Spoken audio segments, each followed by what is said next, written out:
आज आपका यूनिट 1 का लास्ट चैप्टर बचा है, chapter number 5 according to your syllabus, और जिसका नेम है कम्युनिकेशन टेक्नोलॉजीज एंड मल्टीमीडिया। ठीक है, इसमें नेटवर्किंग का जो भी कॉन्सेप्ट रहता है वो आप समझेंगे। तो चलिए, आपका जो फर्स्ट क्वेश्चन मतलब फर्स्ट टॉपिक है वो है कंप्यूटर नेटवर्क, जिसमें देखिए कंप्यूटर नेटवर्क क्या होता है। Network is defined as a collection of devices connected together. क्या होता है कि ये आपस में डिवाइसेस जो एक दूसरे से कनेक्ट होती हैं, तरीके से क्या होती है, ग्रुप ऑफ डिवाइसेस जो एक दूसरे से कनेक्ट हुआ, जैसे लैपटॉप हुआ, स्कैनर हुआ, कंप्यूटर हुआ, प्रिंटर हुआ, सर्वर हुआ, ये सारी डिवाइसेस एक दूसरे से कनेक्ट है, एक ग्रुप है। तो यही ग्रुप क्या कहलाता है, सारी डिवाइसेस का जो एक दूसरे से कनेक्टेड रहता है क्या कहलाता है, नेटवर्क कहलाता है।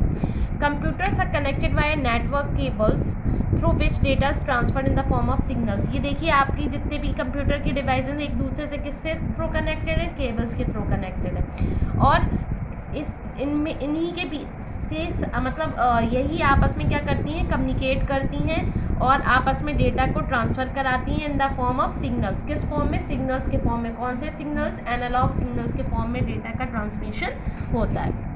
देखिए figure number 1 shows a number of number of devices, multiple devices that are connected to each other like a computer, laptop, printer, scanner and a network server. Okay, a computer network is a group of 2 or more computers that are linked with each other so as follows. जिनका काम क्या होगा, share files with one computer to the another.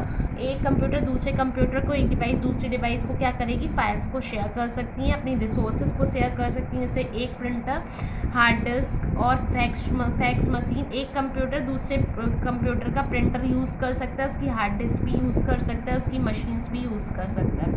एक printer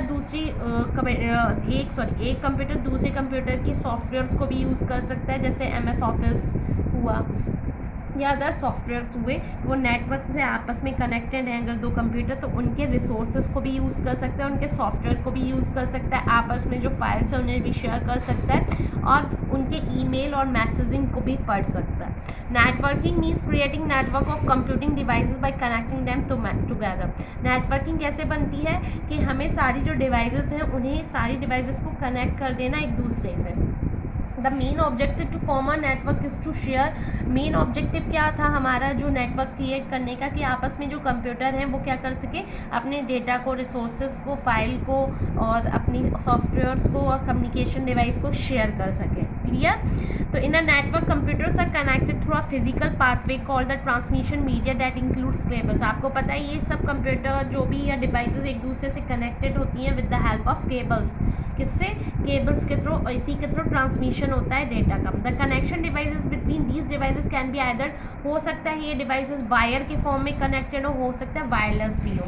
आपने देखा है आप mobile phones use करते हैं, सिग्नल्स आ रहे होते हैं, क्या आपने देखा है कि लंबी सी डोरी जा रही है, एक लंबी सी लाइन जा रही है, आप जहाँ जा रहे हैं मोबाइल की एक लंबी सी लाइन आप केबल लेके चल रहे हैं। It is not taken as a cable, क्योंकि एक वायरलेस डिवाइस है। मोबाइल इज़ अ वायरलेस, मतलब एक तार की ज़रूरत नहीं, सिर्फ वायर की ज़रूरत नहीं है।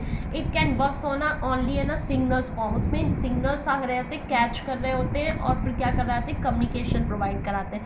तो कुछ, लेकिन पहले अभी तो मॉडर्न टेक्निक आ गई है। एंशिएंट टेक्निक में हमारे पास लैंडलाइन फ़ोन्स हुआ करते थे, जिनकी प्रॉपर केबल हुआ करती थी, अंदर से ज़मीन की थ्रू केबल्स अटैच हुआ करती थी, केबल लाइन जाया करती थी, तो वहाँ पे केबल की ज़रूरत पड़ती थी। अगर केबल तार निकल जाता था तो लैंडलाइन फ़ोन से हम क्या बेसिक फ़ोन से कॉल नहीं कर सकते थे, तो वो वायरलेस डिवाइस थी। और अब हम जो लेटेस्ट टेक्नोलॉजी का यूज़ कर रहे हैं मोबाइल फ़ोन्स का, जिसका नाम ही मोबाइल है। मोबाइल मीन्स होता है मोबिलिटी, मतलब एक जगह से दूसरी जगह जाना, एक जगह से दूसरी जगह जाते हैं without the wire. Without wire means it is the wireless device.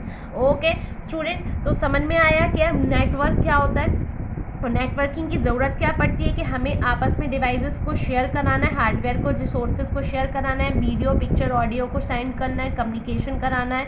अगर हम एक दूसरे से ये अगर शेयर करा रहे हैं तो हमें मान लो एक प्रिंटर है तो एक प्रिंटर दो कंप्यूटर यूज़ कर पा रहे हैं, ठीक है। अगर शेयर हो रहे हैं तो दो कंप्यूटर एक ही प्रिंटर को यूज़ कर पा रहे हैं, एक ही प्रिंटर से दोनों का काम चल पा रहा है, एक ही हार्ड डिस्क से दोनों का काम चल जा रहा है, एक ही ऑपरेटिंग सिस्टम से दोनों का काम चल रहा है। तो ये हमारे लिए क्या होगा, एक्सपेंसिव नहीं होगा, सस्ता पड़ेगा। तो ये भी बहुत अच्छा रहेगा नेटवर्किंग के लिए, सस्ता भी पड़ रहा है। तो क्या होगा, ये क्या करता है, रिड्यूस कॉस्ट को भी रिड्यूस करता है। ठीक, तो नेटवर्किंग से हमें बहुत सारे फ़ायदे होते हैं। तो नीड फॉर नेटवर्किंग में भी हम ये पार्ट बस समझ चुके हैं कि क्या नेटवर्किंग में फ़ायदे हैं। ओके स्टूडेंट, नेक्स्ट टॉपिक में आपको स्टार्ट करूँगी नेटवर्किंग का कंपोनेंट्स क्या है और कॉमन प्रोटोकॉल्स, जो आप प्रीवियस सेक्शन में थोड़ा पढ़ चुके हैं। Okay, thank you student.